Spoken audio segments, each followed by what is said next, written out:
I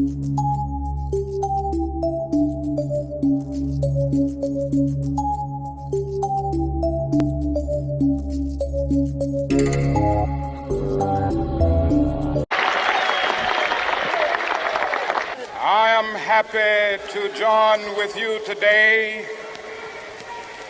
in what will go down in history as the greatest demonstration for freedom in the history of our nation.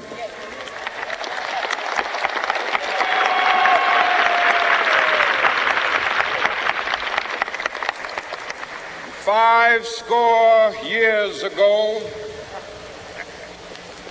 a great American in whose symbolic shadow we stand today signed the Emancipation Proclamation.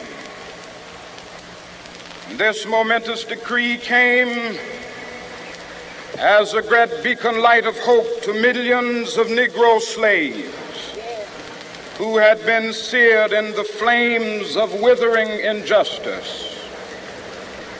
It came as a joyous daybreak to end the long night of their captivity. But 100 years later, the Negro still is not free. 100 years later, the life of the Negro is still sadly crippled by the manacles of segregation and the chains of discrimination. 100 years later, the Negro lives on a lonely island of poverty. I have a dream that one day this nation will rise up and live out the true meaning of its creed. We hold these truths to be self-evident, that all men are created equal.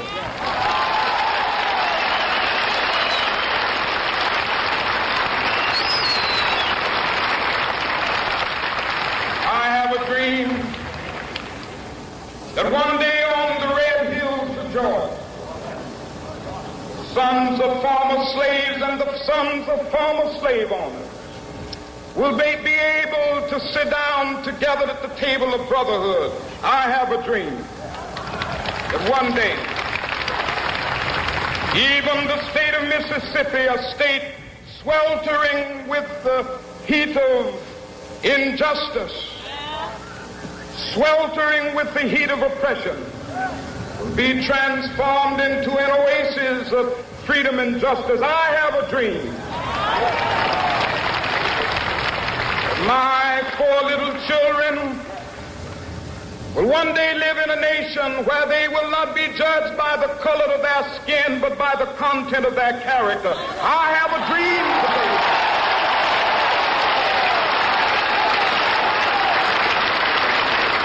I have a dream that one day, down in Alabama, with its vicious racists, with its governor having his lips dripping with the words of interposition and nullification. One day right there in Alabama, little black boys and black girls will be able to join hands with little white boys and white girls as sisters and brothers. I have a dream today.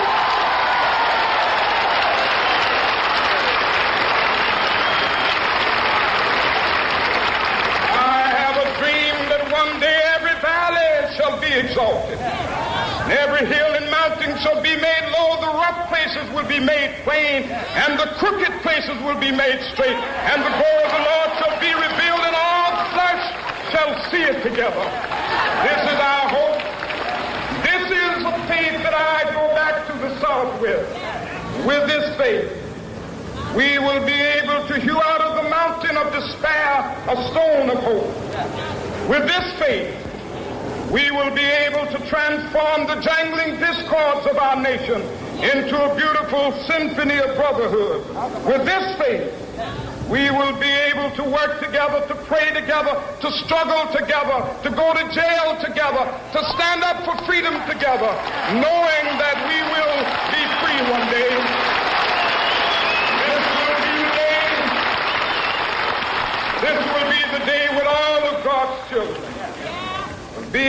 to sing with new meaning, my country, tears of thee. Sweet land of liberty, of thee I sing. Land where my fathers died, land of the pilgrim's pride. From every mountainside, let freedom ring. And if America is to be a great nation, this must become true. And so let freedom ring. From the prodigious hilltops of New Hampshire, let freedom ring. From the mighty mountains of New York, let freedom ring. From the heightening Alleghenies of Pennsylvania, let freedom ring. From the snow-capped Rockies of Colorado, let freedom ring. From the curvaceous slopes of California. But not only that, let freedom ring from Stone Mountain of Georgia. Let freedom ring from Lookout Mountain of Tennessee. Let freedom ring from every hill and molehill of Mississippi, from every mountainside. Let freedom ring, and when the capital, when we allow freedom ring, when we let it ring from every village and every hamlet, from every state and every city, we will be able to speed up that day when all of God's children, black men and white men, Jews and Gentiles, Protestants and Catholics, will be able to join hands and sing in the words of the old Negro spiritual, free at last, thank God